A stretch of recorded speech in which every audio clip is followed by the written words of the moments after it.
বা দাদাৰ নিচিনা মানুহ এটাক যে মোৰ গাড়ীত কঢ়িয়াই আনিব পাৰিছোঁ, সেইটো এটা মোৰ গৌৰৱৰ কথা। কিছুমানে গাড়ীত আহি পৰি যায়, কিছুমানে ধৰক কয় দাদা মোক মাৰি পেলক, জুবিন দা নাই যেতিয়া আমিও নাই।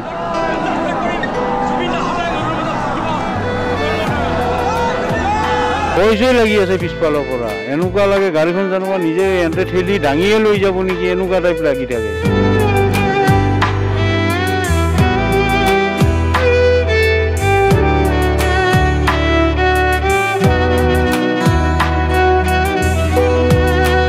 এই এম্বুলেন্স বাহনখনৰ যদি প্ৰাণ থাকিলেহেঁতেন, ইও হয়তো হিয়া উজাৰি কান্দিলেহেঁতেন, কিয়নো এই বাহনখনতে, এই বিশেষ বাহনখনতে আমাৰ সকলোৰে প্ৰাণৰ শিল্পী জুবিন গাৰ্গৰ নশ্বৰ দেহ লৈ অনা হৈছিলে।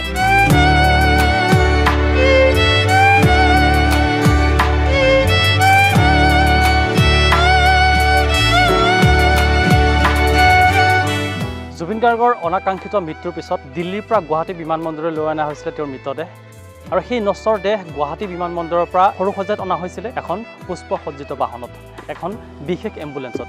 আৰু সেই বিশেষ এম্বুলেন্সৰ সেই চালকজন আমাৰ সৈতে উপস্থিত আছে। হতাশ হৈ গৈছোঁ, মালিকে যেতিয়া আহি মোক কৈ আছে আৰু যে মানে টিকেণ্ডা থৈ যাব লাগিব জুবিনৰ ডিউটিত, তেতিয়া আৰু মইতো আৰু পাগলটাই বহি গ'লোঁ। মই বোলো আৰু এতিয়াই শুনিলোঁ আৰু এতিয়াই আমাৰ ডিউটিৰ পৰিল। মৃত্যু খবৰটোতো আমি ৰাতিৰ পৰা চবেই আৰু শুনিয়ে আছে। তাৰপিছত যেতিয়া আমাৰ অফিচৰ পৰা, মাছ ছাৰ্ভিচৰ পৰা যেতিয়া মানে মালিকে যাই মোক কৈছে যে টিকেণ্ডা তই তাড়াতাড়ি ৰেডি হ, জুবিন দাৰ ডিউটিত যাব লাগিব, আৰু তেতিয়া আমাৰ মানে অফিচত আৰু DC ছাৰ বহিয়ে আছে।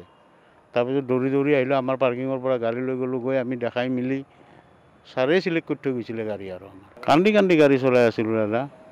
মানুহটো ৰাইজৰ যেতিয়া পাব্লিকে কান্দে, মোক দেখি চাই কান্দিলে মোৰো কান্দা নোলায়, জুবিনদাৰ গান শুনিলে কান্দা নোলায়। মায়াবিনী ৰাতিৰ বুকুত দেখা পালো তোমাৰ ছবি।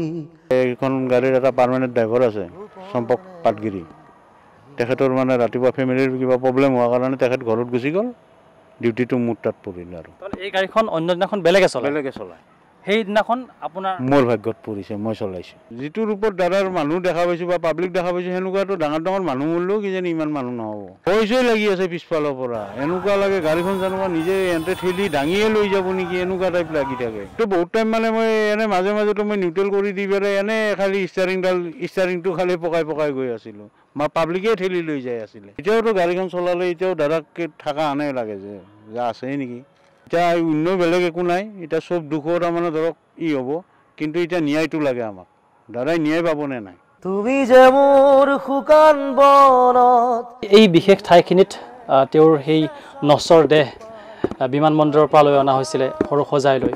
এই বাহনখন ইতিহাসৰ পাতত ৰৈ যাব জুবিন গাৰ্গৰ শেষ যাত্ৰাৰ অংশীদাৰ হোৱা হিচাপে। কেমেৰা পাৰ্চন তপনৰ সৈতে মই নৃপেন মণ্ডল, DD নিউজ অসম।